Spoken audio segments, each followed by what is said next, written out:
여러분 안녕하세요. 연됐습니다. 자, 파워뷰 여섯 번째 시간입니다. 여섯 번째 시간, 이번 시간에는 저희가 다른 차트, 선 차트, 또는 스캐터 차트, 그 다음에 파이 차트에 대한 부분, 시간 되는 데까지 한번 보실게요. 중간에 끊을 수도 있습니다. 여러분 감안해 주시고요. 자, 보시면 이제, 차트 종류에 따라서 여러분들이 어떤 차트를 선택하실지에 대한 부분들은 기본적으로 여러분들이 그 회사 생활을 하시고 한 번쯤이라도 보고서를 만드셨던 분들은 굳이 제가 말씀 안 드려도 충분히 아실 수 있을 것 같아요. 그 중고등학생이 아닌 이상 대학생들도 기본적으로 그 내용은 다 아실 것 같으니까.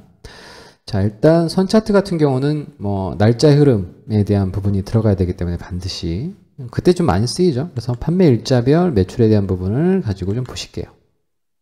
자, 그러면 저희가 판매 일자별 매출을 찍었으니까 이렇게 만들어진 거 확인하실 수 있으실 거고요. 그렇죠? 자, 그 다음에 이 차트를, 그러니까 시간의 흐름에 따라서 뭔가 변동되는 추이를 좀 보고자 하는 거잖아요. 그래서 선 차트를 선택하시면 지금 보시는 것처럼 판매 일자별 차트에 대한 부분이 이렇게 변동되는 걸 확인하실 수 있으실 겁니다. 근데 이 선 차트를 보통 보시는 분들이 한테 제가 말씀드릴 수 있는 거. 만약에, 그러니까 선 차트에 대한 뭐라고 그래야 되나요? 함정이 있어요, 함정이. 그러니까 꼼수긴 한데, 예를 들어서 변동폭이 좀 많잖아요. 그러니까 매출에 대한 부분은 매출 보고를 해야 돼요. 그런데 막 이게 들쭉날쭉 하단 말이에요. 그러면 그 부분이 또, 이것도 한 소리 들을 텐데, 이렇게 가야 돼서, 그때 하는 것 중에 하나가 차트를 간격을 늘려버리는 거죠, 이렇게. 늘리면 이게 완만하게 보여지거든요. 보시는 것처럼 이렇게, 계열의 값을 이렇게 폭이 좁으면, 큰 폭도, 그러니까 폭차가 되게 넓게 보이는 그런 게 있어요. 그래서 요건 일단 기본적으로 이렇게 판매 일자별 해당되는 내용, 이걸 좀 더 넓게 보기 위해서 제가 요거는 새로운 장편 하나 만들고요. 파워뷰에서 파워뷰 여기 보시는 것처럼 보고서 삽입 하시면 새롭게 하나가 만들어지겠죠. 뒤쪽에 만들어지겠죠. 그래서 저는 매출하고 그 다음에 판매 일자 이거를 다시 찍어서 얘를 선 차트로 만들겠습니다. 그러면 지금 보시는 것처럼, 왜냐면 저기 공간이 좀 너무 작아서 잘 안 보이니까 가독성이 좀 떨어져 가지고요. 자, 그러면 지금 보시는 것처럼 정렬은 판매 일자별로 지금 현재 만들어진 거니까요. 크게 별 문제 어려움은 없을 것 같고요. 그 다음에 연도별 월에 대한 부분. 자, 보시면 여기에 판매 일자에 대한 부분들이 나오죠. 그래서 자, 보시면은 여기 이제 뭐가 있냐면 판매 일자가 나오고요. 그 다음에 레전드, 여기 버티컬 멀티플라이, 그 다음에 호리전탈 멀티플라이스 이렇게 나오잖아요. 여기 영문으로 왜 나온지는 아마 업데이트가 되면서 이게 엉킨 것 같긴 한데, 기본적으로 이제 법내에 대한 부분하고요. 요 부분이 좀 헷갈릴 수 있어요. 수직 나중과 수평에 대한 부분인데, 자, 이게 어떻게 되는 건지 보이시냐면, 그러니까 차트가 지금 현재 계열 차트가 이렇게 나와지는데, 요거에 대한 부분에 대해서 법내를 어떤 형태로 좀 묶을 건지에 대한 부분이에요. 자, 그래서 보시면은 제가 잘 안 보일까봐 요걸 했었는데, 자, 예를 들어서 제가 이 색상이라고 하는 녀석 있잖아요. 이 색상이라고 하는 녀석을 여기 보시는 레전드 쪽으로 갖다 대시면, 여기 보시는 것처럼 이 색상에 대한 부분으로 이제 법내 카테고리가 한번 잡혀지는 거고요. 색상에 대한 부분으로. 지금 보시는 것처럼 해당되는 내용에 대한 부분으로 각각에 대한 부분에 대해서 그룹이 좀 나눠져 있다고 생각하시면 돼요. 자, 그리고 이 색상에 대한 부분들을 지금 버티컬이니까 수직이죠. 수직으로 뽑아내시잖아요. 이렇게. 대단하지 않습니까? 어떤 내용인지 아시겠죠? 이게 수직이고요. 그 다음에 이게 수평이면 똑같아요. 방법에 대한 부분은. 가로냐 세로냐 요거에 대한 배치예요. 자, 보시는 것처럼 카테고라이제이션을 한 거죠. 일반적으로 보시면 지금 보시는 것. 그래서 호리전탈, 그러니까 수평으로 배치하는 거는 별로 잘 안 써요. 왜냐면 드래그를 하셔야 되니까. 그래서 색상에 대한 부분을 수평으로 하게 되면은 이 날짜에 대한 부분에서 카테고리를 어떻게 돼요? 제품에 대한 색상별 카테고리에 대한 부분으로 날짜에 대한 매출이 어떻게 돼요? 분산되는 거죠. 분산되는 거예요. 자, 그래서 제가 색상을 또 다시 빼고요. 대충 이제 어떤 내용인지 알았으니까. 카테고리명별로 기본적으로 수직 다중이죠. 수직 다중으로 만들어 버리면 지금 보시는 것처럼 각각 다중에 대한 부분으로 어떻게 매출이 변화가 이루어지는지에 대한 부분들을 현재 이건 거의 이상하게도 다른 제품들에 대한 부분들은 거의 변화폭이 없고요. 투어링 바이크라든가 투어링 프레임 뭐 세트 같은 경우만 기본적으로 약간의 변동이 있고 나머지는 그냥 다 시퀀스하게 다 움직였네요. 그죠? 그래서 좀 더 디테일 이거 엑셀에서 구현하려고 하시면요 되게 복잡해지죠. 그러니까 각각의 카테고리별로 다 하나하나씩 얘네들을 다 따로따로 찢어내야 되고 그거에 대한 부분을 가지고 차트를 하나씩 다 일일이 만들어야 되고 얼마나 노가다입니까? 거기에 비하면 정말 땡큐한 거 아닙니까? 그죠? 해피한 상황이 발생되는 거죠. 자, 지금 보시는 것처럼 그래서 해당되는 내용들이 지금 나와 있는 값이 나와 있는 부분과 그 다음에 축, 그 다음에 기본적으로 지금 보시는 것처럼 범례, 묶음이죠. 어떤 걸 기준으로 묶을 거냐에 대한 부분이에요. 어떤 걸 기준으로 묶을 것인지에 대한 부분이 가로 배치를 할 거냐, 세로 배치를 할 거냐, 아니면 지금 보시는 것처럼 뭐 카테고리 명별로 그냥 범주로 묶은다고 하면 이 안에서 보여주는 건데 이 안에서 보여주는 거에 대한 부분은 지금 보시는 것처럼 가독성이 이렇게 좋지 않을 수도 있으니 기본적으로 여러분들이 그때그때 상황에 맞게끔 해당되는 내용들을 잘 맞춰서 쓰시면 좋으실 것 같아요. 필요 없는 거는 자동적으로 드래그 하셔서 올리셔도 되고요. 그렇죠? 이렇게 기본적으로 만드시면 됩니다. 어렵지 않으시죠? 자, 그래서 이제 날짜의 변화에 대한 추이에 대한 기본적으로 그런 내용을 쓰실 때는 선 차트. 자, 그 다음에 저희 스캐터 차트는 좀 나중에 좀 보고요. 왜냐면 제일 복잡하기 때문에. 이제 가장 무난한 것 중에 하나가 이제 색상별 매출에 대한 부분으로 색상이 가장 작거든요. 너무 많으면 파이 차트 같은 경우는 좀 별로 보기가 좀 그래요. 얘를 선택하시고 기타 차트에서 얘를 원형으로 만들어 놓으시면 지금 보시는 것처럼 이렇게 색상별 원형으로 만들어내는 경우. 색상별 원형에 대한 부분을 그러니까 이런 경우도 있어요. 근데 이게 실질적으로 오프라인에서 파워 BI 관련된 컨설팅을 하다가 이거 게임 회사예요. 게임 회사고 게임 회사 아이템별로 색깔이 구분되어 있어요. 게임 하시는 분들은 아실 수 있어요. 그래서 대시보드를 만들고 싶은데 그 게임별 아이템에 대한 색상으로 비주얼라이제이션을 하고 싶은 거예요. 그래서 만약에 예를 들어서 지금 노랑이면 얘가 노랑으로 인지해서 노랑으로 표시하는 방법 없냐 이런 걸 문의한 적도 계셨거든요. 근데 사실 그거는 방법이 없어요. 왜냐하면 기본적으로 거기까지 아주 인텔리전트하게 움직이려고 하시면 해당되는 글머리 즉 필드 값을 가지고 그 필드 값의 뭔지를 디텍팅을 해내야 되죠. 그 다음에 디텍팅을 해놓은 다음에 이 그려지는 거의 속성에다가 이 계열은 노란색으로 표시해 그 값을 다시 또 전달해 줘야 되잖아요. 그런데 그 계열의 값을 또 연결해서 속성을 잡아주는 경우는 또 없거든요. 그건 되게 복잡한 경우니까 그렇게 되면 기본적으로 어떻게 하셔야 되냐면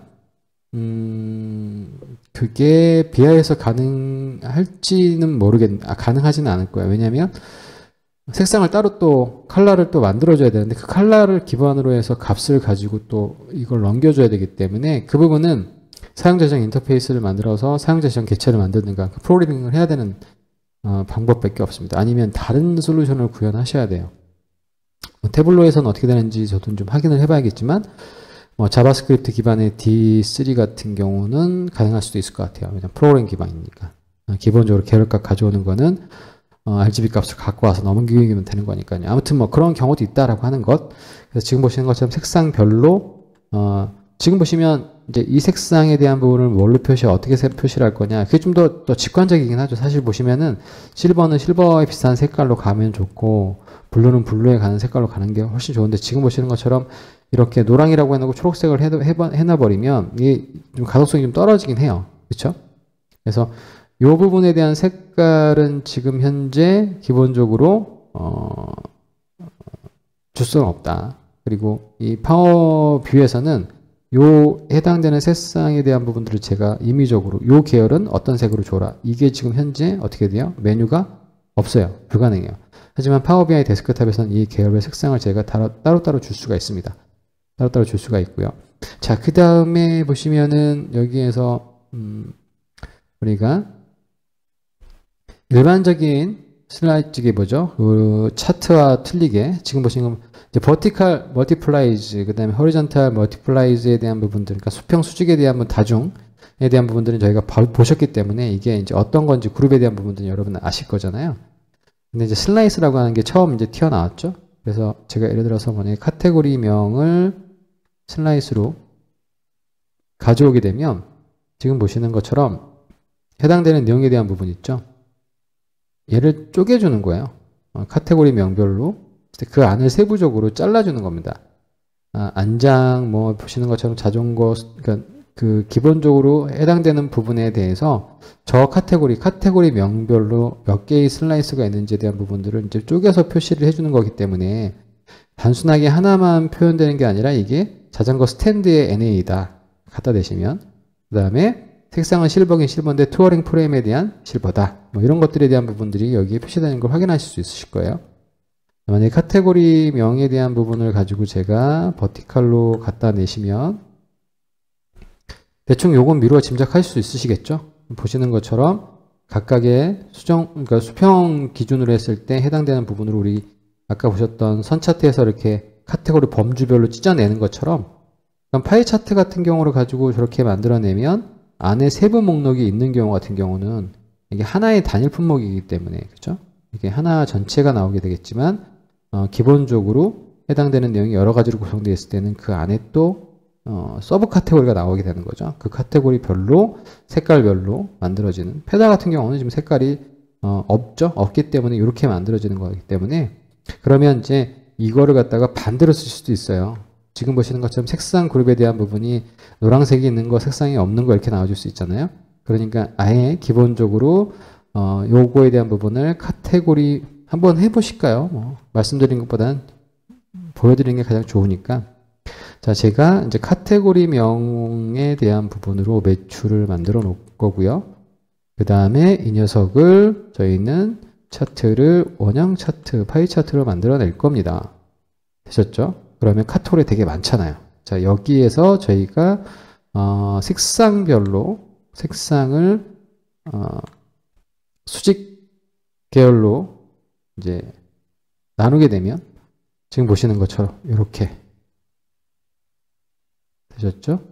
카테고리가 많긴 하지만 지금 보시는 것처럼 블루에 대한 부분에 대해서 지금 보시는 요거에 대한 부분은 현재 해당되는 내용이 지금 보시는 것처럼 반바지냐 또는 뭐 변속기냐 그거에 따른 부분의 색깔별로 어떤 색깔이 차지하고 있는지 카테고리별로 다시 또 묶을 수 있다라고 하는 게 큰 장점 중에 하나죠. 근데 지금 보시는 것처럼 너무 많대잖아요. 그렇죠? 해당되는 내용이 너무 많기 때문에 기본적으로 얘를 다 표시할 수는 없을 것 같다 이렇게 표현해 주는 거죠. 대 내용이 많기 때문에 그런 거 여러분들이 상황에 따라서 적절하게 해당되는 내용들을 쓰시는 게 좋을 것 같습니다. 자, 그래서 정리를 좀 해서 말씀드리면 첫 번째 우리 기본적으로 차트의 종류 선 차트를 보셨죠? 선 차트나 파이 차트나 지금 기타 차트에 구성되어 있는 녀석들 중에 선하고 원형은 거의 비슷해요. 기본적으로 계열, 그죠? 축으로 어떤 걸 집어넣을 거냐, 값으로 뭘 집어넣을 거냐, 그 다음에 범주로 뭘 묶을 거냐. 근데 범주 중에서 수평으로 묶을래, 그 다음에 뭐 가로로 묶을래, 그죠? 그래서 그거에 대한 표현 방법이 지금 이렇게 표현되는 거 보일 수 있으니까. 그러면 데이터의 인사이트가 정말 더 명확해지거든요. 이걸 안 써야 될 이유가 없고요. 이거 안 쓰면 이제부터 범죄예요. 제가 볼 땐. 이걸 아시는데도 엑셀을 가지고 막 지지고 볶고 쓰신다는 거는 제가 왜 얼마나 이런 것들을 왜 이렇게 강조하는지 여러분들 아시겠죠? 그러니까 이걸 볼 수 있는 담당자고요. 이걸 못 보는 담당자는 나중에 직급이 올라갔을 때 그분들이 보시는 뷰의 포인트가 달라요. 그러니까 당연히 지금 보시는 것처럼 이걸 이런 것들을 차부장님들이 안 보신다. 곤장 맞으셔야 될 거라고 저는 생각합니다. 제가 왜 이렇게 좀 가격하게 말씀을 드리냐면 돈 더 받으시잖아요. 그렇죠? 아랫사람들이 제일 싫어하는 유형 중에 하나가 뭔지 아세요? 돈은 더 받는 애들이 일은 나보다 더 안 해. 이러면 짜증나기 시작하는 거거든요. 그러면 뭐 리더십이고 뭐 존경심이고 다 없어요. 아무 의미가 없어요. 그런 교육들은. 또 그런 교육이 또 싸긴 합니까? 아무리 못해도 시간당 50만 원 이상의 강의료로 앉아가지고 멍 때리면서 뭐 직급자 교육, 승급자 교육, 저기 연수원 가셔가지고 노는 건지 뭐 공부하는 건지는 참 뭐라고 제가 코멘트하기 좀 그렇지만 그거 다 필요 없다고요. 저는 기술적으로 먼저 이런 것들이 개런티가 이건 기본이거든요. 이런 것들이 개런티가 되고 난 다음에 그런 거 하는 거는 저는 오케이 무조건 이해할 수 있어요. 근데 그런 것도 안 된 상태에서 계속 그런 교육만 하는 거는 진짜 돈을 막 뿌리는 거예요. 요즘 경제 어렵다고 막 말씀하시잖아요. 그리고 요즘에는 교육도 기본적으로 옛날에는 경기가 안 좋을 때 제일 먼저 철수하는 게 광고하고 교육이었지만 요즘에는 교육도 중요성이 상당히 많이 높아졌기 때문에 교육을 줄이거나 이러진 않습니다. 이제는 교육을 여러분이 어떻게 고민하셔야 되냐면 지금까지는 그래왔어요. 그냥 교육하는 게 의미였어요. 어떻게 보면 복지 차원에서도 교육을 많이 했고 그냥 교육의 양이 그냥 전부였던 거예요. 이게 교육에 대한 성과 측정이라든가 교육에 대한 ROI를 한 번도 계산해 본 적이 없으셨다고 저는 생각해요. 이제 그런 거를 생각하셔야 될 때요. 효율성에 대한 부분 생각하셔야 되고 교육을 했으면 물론 그런 업체들도 많으세요. 교육을 보내시면 교육 보냈을 때 그거에 대한 부분들 뭐 레포팅하고 공유하고 또 그런 거 싫어서 교육 안 가시는 분도 계시고 하지만 입장을 좀만 바꿔서 생각하시면 제가 눈에 이제 뭐 기업 교육할 때 말씀드리거든요. 언제까지 회사 생활 하실 건데요? 길어봐야 60입니다. 요즘 100세 시대잖아요. 그러면 나중에 나오셔서 뭐 하실 건데요? 그때 준비하시잖아요. 아무것도 그때 준비를 안 하시면 그때 준비하시면 그러니까 미리미리 준비 안 하시면 큰일 날 수가 있습니다. 그러니까 직장생활 여러분들이 따박따박 월급 받으시고 직장생활 하시고 조직 내에 있을 때 여러분들의 직무와 이런 기술들을 차곡차곡 준비해 나가셔야 돼요. 쌓아 나가셔야 돼요. 그러지 않으면 이거 되게 얼마나 뭐 크게 큰 시간 요하는 거 아니잖아요. 장기 플랜으로 가시면 돼요. 10년 동안 BI 못 파시겠어요? 네, 충분히 가능합니다. 충분히 가능하니까 여러분들 일주일에 하나 또는 하루에 하나는 빡칠 수도 있어요. 일주일에 하나 정도 새로운 거에 대한 기술, 내가 필요한 향후에 내가 이런 것들을 여러분들 만약에 모르시면 돈만 있으시면 다 해결돼요. 그러면 솔루션 업체에 다 있으니까. 무슨 얘기인지 아시죠? 근데 여러분들이 뭔가를 만들어내시고 그 다음에 경제력 있게 이런 것들을 운영하시려고 하시면 여러분들이 운영하시면 돼요. 아시면 되는 거죠. 그거에 대한 부분은 알고 모르냐의 차이입니다. 배지장 차이예요. 근데 그 기술이 엄청나냐? 또 그렇지만도 않아요. 또 제가 또 흥분했네요. 그렇죠? 이렇게 욱하다가 막 중간중간에 욱하는 경우가 있어가지고 아무튼 여러분 정리. 자, 저희 선 차트, 파이 차트에 대한 종류, 계열에 대한 부분들 어떤 식으로 구성되어 있는지 여러분들 확인하셨으니까요. 내용 한번 확인하시고요. 사람인지라 흥분 안 할 수가 없지 않습니까? 어떻게 또 뭐 로봇도 아니고 저는 그냥 이런 스타일로 그냥 계속 갈게요. 그러니까 여러분들 혹시라도 뭐 또 흥분하면 또 제 흥분했구나 라고 스킵하시면 되실 것 같으세요. 네. 여러분들 수고 많으셨고요. 저는 다음 시간에 이제 스캐터 차트 기대하셔야 돼요. 요거는 제가 제일 좋아하는 차트고 여러분들이 비즈니스를 하시는 부분들 중에서 잘 많이 안 쓰기도 하고 잘 쓰시기도 하고 거의 뭐 잘 쓰는 분은 잘 쓰시는데 일반적으로 잘 많이 안 쓰시거든요. 근데 데이터를 요약해서 한 방에 보여주기엔 되게 좋은 차트 중에 하나니까 여러분들 꼭 그 내용까지 잘 활용하시고 이해하셔서 차트에 대한 마무리라고 이렇게 이런 것들 하시면은 나중에 엑셀 차트 하시려고 하시잖아요. 막 짜증나요. 내가 이 짓을 왜 해야 되지? 이걸로 만들어야 돼? 더 쉽게 빠르게 만드는 작업들이 있는데 굳이 막 이걸로 만들어야 되나? 모르니까 그걸로 만드는 거거든요. 자, 이제부터 여러분 아셨으니까 이제는 엑셀 차트 따위 같은 거는 만들지 마시길 간곡히 부탁드리겠습니다. 그리고 주변에 그렇게 아주 원시적으로 문제를 해결하시는 분들이 있다면 꼭 손을 잡고 제 유튜브 강좌를 꼭 알려주세요. 광명의 세계로 인도해 주시기 바라겠습니다. 자, 저는 오늘 여기까지 하겠습니다. 여러분들 수고하셨습니다. 감사합니다.